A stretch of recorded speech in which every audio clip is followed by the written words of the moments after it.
नमस्कार, स्वागत है आप सभी का। आपके साथ मैं हूं अपर्णा मौजम। लॉकडाउन 2.0 में उत्तराखंड में आज से आंशिक छूट दी जा रही है। नगर निगम के बाहर के इलाकों में प्रशासन ने रियायत दी है। कृषि और खाद्यान्न के ट्रक पहले की ही तरह आवाजाही करते रहेंगे। हॉटस्पॉट सेंटर में पहले की ही तरह व्यवस्था रहेगी। मेडिकल और सर्जिकल से जुड़ी कंपनियों में काम हो सकेगा, लेकिन उन्हें सोशल डिस्टेंसिंग का ध्यान रखना पड़ेगा। लॉकडाउन 2.0 के तहत ये न समझा जाए कि लोगों को कोई बड़ी रियायत मिलने वाली है। उत्तराखंड के 3 जिले रेड कैटेगरी में शामिल है, जिनमें हरिद्वार, देहरादून और नैनीताल शामिल है। इन जिलों में लोगों को कोई भी रियायत नहीं मिलने वाली। खासकर नगर निगम के क्षेत्र में, नगर पालिका के क्षेत्र में यहाँ पर कोई रियायत लोगों को नहीं मिलने जा रही है। जो ग्रीन जोन वाले 7 जिले हैं वहाँ पर आंशिक रूप से लोगों को रियायत रहेगी। खासकर कृषि और बागवानी के क्षेत्र से जुड़े हुए लोगों को, उद्योगों के क्षेत्र में जुड़े हुए लोगों को। लेकिन यहाँ पर भी तमाम प्रतिबंध किए गए हैं कि सैनिटाइजेशन का आपको प्रॉपर उपयोग करना होगा, सोशल डिस्टेंसिंग का ध्यान रखना होगा। और प्रत्येक चीज़ के लिए, चाहे वो मार्केट खुल रहा हो, मार्केट में आपकी दुकान हो, आपको दुकान खोलनी हो, तो उसके लिए भी आपको संबंधित अधिकारी से पहले परमिशन लेनी होगी। इसके अलावा ऑरेंज कैटेगरी के जो उत्तराखंड के 3 डिस्ट्रिक्ट हैं, जिनमें पौड़ी, अल्मोड़ा और उधम सिंह नगर शामिल हैं, यहाँ पर भी लोगों को आंशिक रियायत रहेगी, लेकिन कड़े प्रतिबंधों के साथ।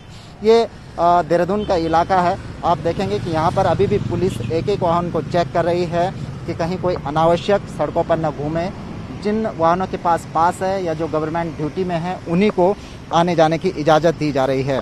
सख्ती का आप इस बात से अंदाज़ा लगा सकते हैं कि चीफ सेक्रेटरी ने कल खुद एक आदेश जारी किया है कि सचिवालय और विधानसभा में भी अभी भी 3 मई तक, लॉकडाउन के दिन तक, लिमिटेड संख्या में ही कर्मचारियों को बुलाया जाएगा। खासकर उन्हीं कर्मचारियों को विधानसभा और सचिवालय में बुलाया जाएगा जो आवश्यक सेवाओं से जुड़े हुए हैं। कैमरा पर्सन अनिल नेगी के साथ सुनील नौप्रभात, न्यूज़ 18। देहरादून में आज से जिला प्रशासन ने लॉकडाउन फेज 2 के लिए नियम और शर्तों के साथ एडवाइजरी जारी कर दी है। इस छूट के आम जनता के लिए क्या मायने हैं और किन सेक्टर्स को काम करने की इजाजत दी गई है, इस रिपोर्ट के जरिए आपको बताते हैं।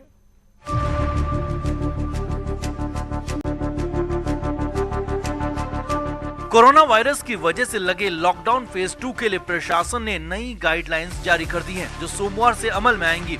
नगर निगम देहरादून, डोईवाला और कैंटोनमेंट को छोड़कर देहरादून के बाकी इलाकों में राहत दी गई है।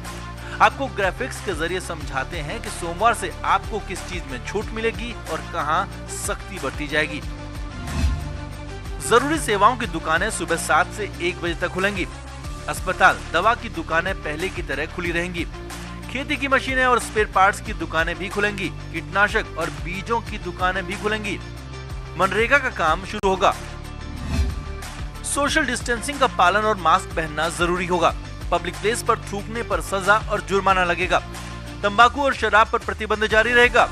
शादी विवाह समारोह में 5 से ज्यादा लोग शामिल नहीं होंगे। संस्थानों में कर्मचारियों की थर्मल स्क्रीनिंग और सैनिटाइजेशन जरूरी होगा।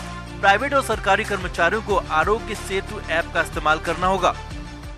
जो दुकानें हैं वो यहाँ के तरीके से 1 बजे से 7 बजे तक ही खुलेंगी, लेकिन जो कंस्ट्रक्शन एक्टिविटी है, जो भारत सरकार की गाइडलाइन के अनुसार जिसमें प्रिकॉशंस रखने हैं, उसके अलावा जो हमारा मनरेगा का काम है, इंडस्ट्रीज़ के वर्क हैं, वो सारे के सारे नगर निगम क्षेत्र के बाहर रह सकेंगे। नगर निगम क्षेत्र के बाहर सिर्फ 2 ऐसे क्षेत्र हैं जहाँ पर लॉकडाउन किया गया है अलग से, जो झबरावाला है और केशवपुरी बस्ती है। इन 2 जगहों पर भी ये इसमें से कोई भी रिलैक्सेशन लागू नहीं होंगे। वहीं पुलिस की तरफ से कहा जा रहा है कि नियमों का सख्ती से पालन करवाया जाएगा। इसमें एक डिटेल ऑर्डर जो है वो डिस्ट्रिक्ट एडमिनिस्ट्रेशन की तरफ से जारी किया गया है। उसका बढ़िया से कंप्लायंस करवाया जाएगा। उसमें कुछ जगहों पर कुछ एक्टिविटीज़ को लेकर के रिलैक्सेशन की बात है और परमिसिबल एक्टिविटीज़ हैं, और जो भी इस तरह की एक्टिविटीज़ हैं उनको लेकर के कोई दिक्कतें ना हो लोगों को, उसको लेकर के भी पुलिस लगातार होमवर्क कर रही है। कोरोना के खतरे को देखते हुए केंद्र के साथ राज्य सरकार भी सख्ती के मूड में है और लगातार बढ़ रहे आंकड़ों को रोकने के लिए सख्ती भी जरूरी है, जिससे इस कोरोना की चेन को तोड़ा जा सके और लोग चैन की सांस ले सकें। न्यूज़ 18 के लिए देहरादून से भारती सकलानी और सचिन बर्तवाल की रिपोर्ट।